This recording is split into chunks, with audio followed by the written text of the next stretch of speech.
പണ്ടൊക്കെ ഓരോ ആളുകൾക്ക് ഓരോ തരം വേഷങ്ങൾ അങ്ങോട്ട് ഫിക്സ് ചെയ്ത് കൊടുത്തിട്ടുണ്ട്. പക്ഷെ ആ കാലത്തും ചേച്ചിയുടെ ക്യാരക്ടർ മാറ്റി മാറ്റി വരാറുണ്ട്. ചിലതിൽ വളരെ കോമഡി ആയിരിക്കും, ചിലതിൽ സീരിയസ് ആയിരിക്കും. കാക്കത്തൊള്ളായിരം പോലുള്ള സിനിമകളിൽ വേറെ പക്ഷെ അങ്ങനെ മലയാളത്തിൽ ആ സമയത്ത് ഒരു വിധമുള്ള ക്യാരക്ടർ ആർട്ടിസ്റ്റപ്പോൾ സുമാരിയമ്മ, മീനാംചി, കവിയൂർ പൊന്നമ്മ, മീനാമ്മയൊക്കെ പറഞ്ഞു കഴിഞ്ഞാൽ അവര് നെഗറ്റീവ് റോളിലാണ് അവരെ പിന്നീട് കൂടുതൽ പ്ലേസ് ചെയ്തിട്ടുള്ളത്. നെഗറ്റീവും ഉണ്ട്, പക്ഷെ ക്യാമറ ഉണ്ടെന്ന് പോലും അറിയാതെ അഭിനയിക്കുന്ന അത്ര നാച്ചുറലാണ് അവരുടെ പെർഫോമൻസ്. മീനാംചിയുടെ പടം കണ്ടാൽ ഇപ്പം മേലെപ്പറമ്പിൽ ആൺവീട് കണ്ടുപോകും, ആ ഒരു സ്ലാങ് അത് വേറെ തന്നെയാണ്. മേലെപ്പറമ്പിൽ ആൺവീടിൽ വേറെ യോദ്ധ നോക്കിയാലും ഈ ക്യാമറ ഇവിടെ ഉണ്ടെന്ന് മീനാംചിക്ക് അറിയത്തില്ല എന്ന് നമുക്ക് തോന്നും. ശ്രീധരത്തിൽ ഭയങ്കര വില്ലത്തിയാണ്, ആൾക്കാർ മുഴുവൻ ചീത്ത പറയും, എന്നെ ഇട്ടിങ്ങനെ പെടാപ്പാട് എടുത്തുന്ന ഒരു അമ്മായിയമ്മ. അതുപോലെ സുമരിയമ്മ, രണ്ട് എക്സ്ട്രീം അല്ലേ മോഡേൺ ക്യാരക്ടേഴ്സ് എന്ന് പറഞ്ഞാലും ചെയ്യും, ഒരു എന്താ പറയുക സാധാരണ ഒരു അമ്മയും ചെയ്യും, ഇങ്ങേറ്റം സങ്കടപ്പെടുന്ന റോളും ചെയ്യും. പിന്നെ എത്ര എത്ര സിനിമകൾ അങ്ങനെയുള്ള നല്ല ആർട്ടിസ്റ്റുകളായിരുന്നു. എനിക്ക് തോന്നുന്നു അവരുടെയൊക്കെ ഇടയിൽ നിന്നാണ് ഞാനൊന്ന് ശരിയായി വന്നതെന്ന് തോന്നുന്നു. ആ ഫ്ലെക്സിബിലിറ്റി ആണോ കിട്ടിയിട്ടുള്ളത്? തീർച്ചയായിട്ടും അങ്ങനെ ആവണം. കാരണം ഞാൻ ചുറ്റിനും കണ്ടുകൊണ്ടിരിക്കുന്ന ഇതല്ലേ, ഇങ്ങനെയൊക്കെ വെറൈറ്റിയും വ്യത്യസ്തതയുമാണ് അഭിനയിക്കേണ്ടതെന്നല്ലേ, അതൊക്കെ എന്നെ ഒരുപാട് സ്വാധീനിച്ചിട്ടുണ്ട്. അങ്ങനെ ക്യാച്ച് ചെയ്യുന്ന ആളുകൾ ഇപ്പോഴത്തെ കുട്ടികളുടെ കൂട്ടത്തിലുണ്ടോ? തീർച്ചയായിട്ടും ഞാൻ ഇപ്പോഴത്തെ കുട്ടികളുടെ പക്ഷെ എനിക്ക് പൊതുവേ തോന്നിയിട്ടുള്ളത് ഒരുപാട് ഹോംവർക്കും എനിക്ക് പറ്റാത്തതാണ്, അവർക്ക് പറ്റുന്നുണ്ട്.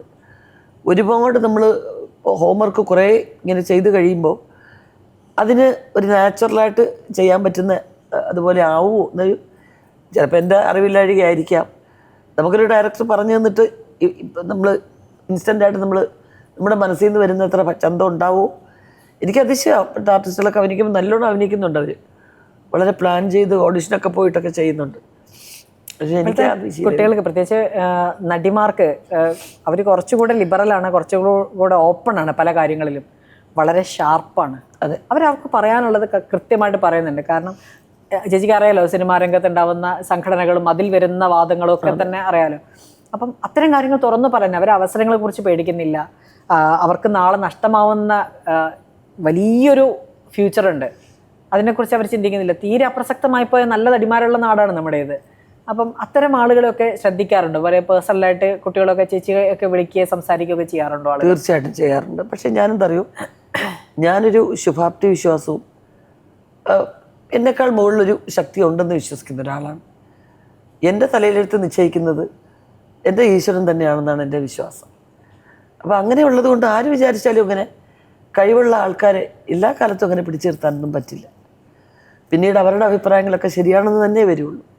വരും തലമുറ പറയും അവർ റിയാക്ട് ചെയ്തു എന്നല്ലേ പറയുള്ളൂ. നമ്മൾ ഏത് കാര്യത്തിനാണെങ്കിലും അവരുടെ കൂടെ നിൽക്കാനും അവരുടെ അഭിപ്രായങ്ങൾ ശരിയെന്ന് പറയാനും കുറേ പേരെങ്കിലും ഉണ്ടാവില്ല. ചേച്ചി എപ്പോഴെങ്കിലും ചിന്തിച്ചിട്ടുണ്ട് എന്തെങ്കിലും ഒരു കാര്യം പറയുമ്പോൾ ഇത് പറഞ്ഞാൽ മറ്റുള്ളവർക്ക് ഇഷ്ടപ്പെടാതിരിക്കും, അത് എൻ്റെ കരിയറിനെ ബാധിക്കും, അങ്ങനെയൊക്കെ ചേച്ചി എപ്പോഴെങ്കിലും? ഒരിക്കലുമില്ല. എൻ്റെ കരിയറിനെ ബാധിക്കും എന്ന് വിചാരിച്ചിട്ട് ഞാനൊന്നും പറയാതിരുന്നിട്ടില്ല.